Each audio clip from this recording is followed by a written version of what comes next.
Mon nom c'est Monsieur Diarra Isiaka. Je suis le PDG de Diarra Agriculture. Diarra Agriculture, c'est une ferme moderne. Donc nous exploitons deux fermes, une à Sibi et puis une à Ouinzin, Bogo.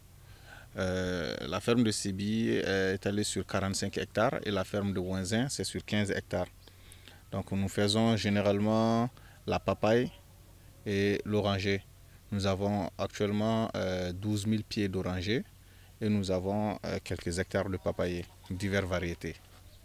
En dehors de ça, nous faisons d'autres cultures hivernales aussi, c'est-à-dire saisonnières, telles que le maïs, le melon, les pastèques, et l'arachide, et ainsi de suite. Alors, nous cultivons vraiment beaucoup de variétés de papaye.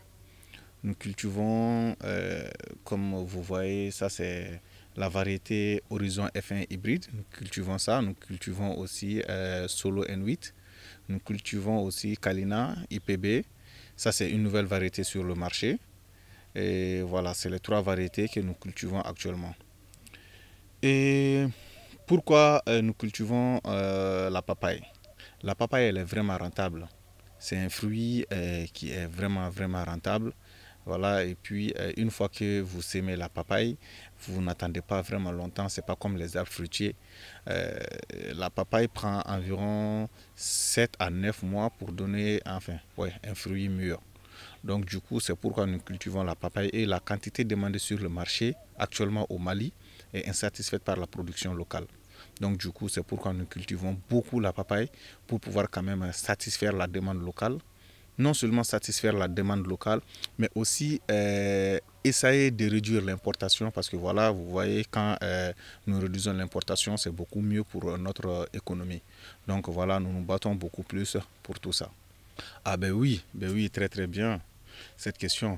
Effectivement, comme vous voyez, j'ai dit que nous nous battons en réalité pour combattre en réalité l'importation. C'est-à-dire, une fois que Diarra Agriculture produit, nous remarquons une quantité, nous remarquons que la demande sur le marché local, en réalité, n'est pas satisfaite par nous, notre production, malgré que nous sommes quand même, voilà, je ne dirais pas le plus grand, mais l'un des plus grands producteurs, je ne sais pas encore, de papaye au Mali. Une fois que nous produisons, en réalité, les clients viennent, ils prennent ça et puis ils sont insatisfaits. Donc, c'est pourquoi Diarra Agriculture a même essayé, en réalité, de lancer des séances de formation chaque mois pour aider les jeunes et ceux qui sont déjà dans l'agriculture en réalité à planter des papayes. Nous leur formons, nous leur donnons des techniques. Voilà, nous leur offrons beaucoup de formations pratiques.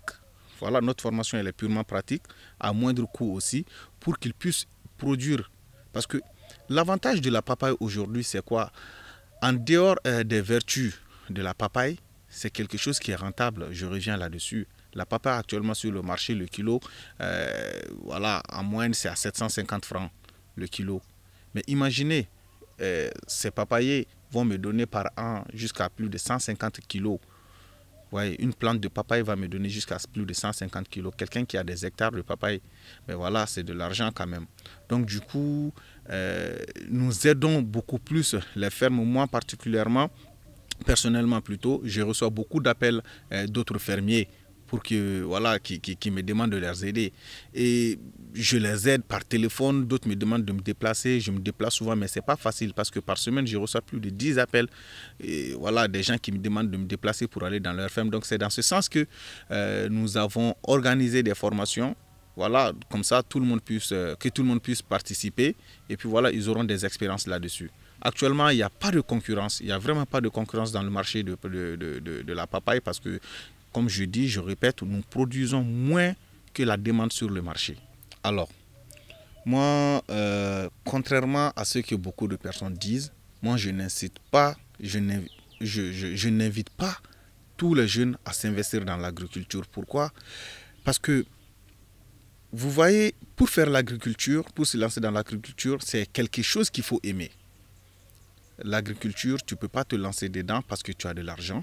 Tu ne peux pas non plus te lancer dedans parce que tu veux de l'argent ou parce que tu n'as pas de boulot, donc tu veux juste avoir de l'argent. L'agriculture, c'est pas ça. Ça commence par la passion. C'est la passion. Moi, j'invite ceux qui veulent faire l'agriculture, c'est eux que j'invite. Parce que j'ai connu beaucoup de personnes qui ont commencé, ils n'ont pas eu le courage de terminer. Et moi, personnellement, je sais ce que ça demande.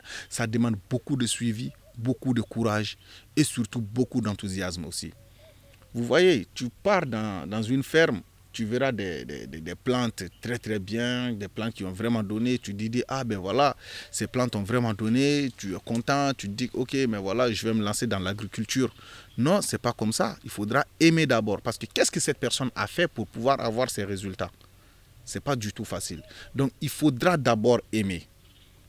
Donc, dépasser ce stade, c'est que moi je dirais aux jeunes qui veulent faire l'agriculture, moi je leur dirais que c'est vraiment important et c'est très très très intéressant.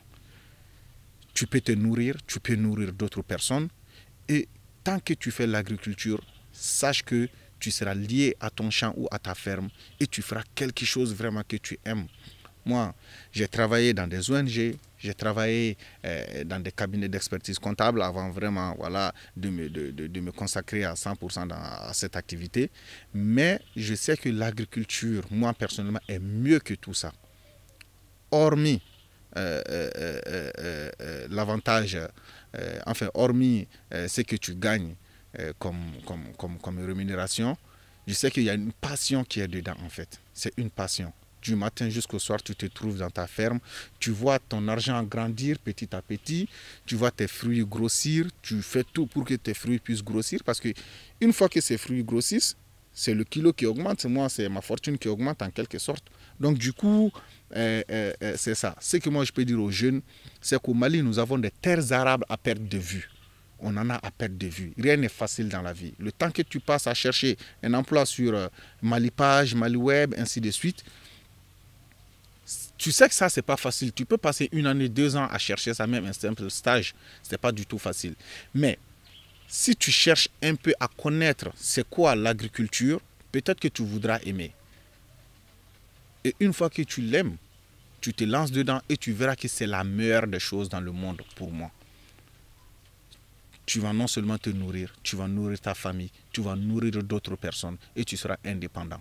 Donc n'attendons pas le gouvernement, n'attendons pas à ce que d'autres personnes nous offrent des emplois. Lançons-nous dans l'agriculture, nous jeunes aujourd'hui. C'est vrai, nous n'avons pas d'emploi, voilà, il y a des millions de jeunes chômeurs au Mali. Mais qu'est-ce qu'on fait pour réduire le chômage? C'est pas du tout facile. Vu qu'on a des terres arables à perte de vue, donc on a quelques moyens, même avec un 500 000 francs, un 250 000 francs. Ben voilà, tu peux commencer avec quelques pieds de papayer, tu peux commencer avec voilà, quelques pieds d'oranger ou autre chose. Vous voyez, toi, tu ne vas pas vouloir être comme moi directement qui a des milliers de plantes. Non, ça, c'est pas possible. Il faut demander aussi quand est-ce que nous, on a commencé. C'est ça le problème. Donc, quand tu commences aujourd'hui, tu seras indépendant dans ta vie et avec le temps, tu pourras aider d'autres personnes. Donc moi, je pense que l'agriculture, c'est la meilleure des choses aujourd'hui et j'invite la jeunesse. J'invite pas la jeunesse à s'y mettre encore, j'invite la jeunesse à essayer de comprendre c'est quoi l'agriculture et son impact sur l'économie. Comme ça, ils sauront en réalité que la seule porte de sortie pour nous jeunes Maliens et Africains aujourd'hui, c'est l'agriculture.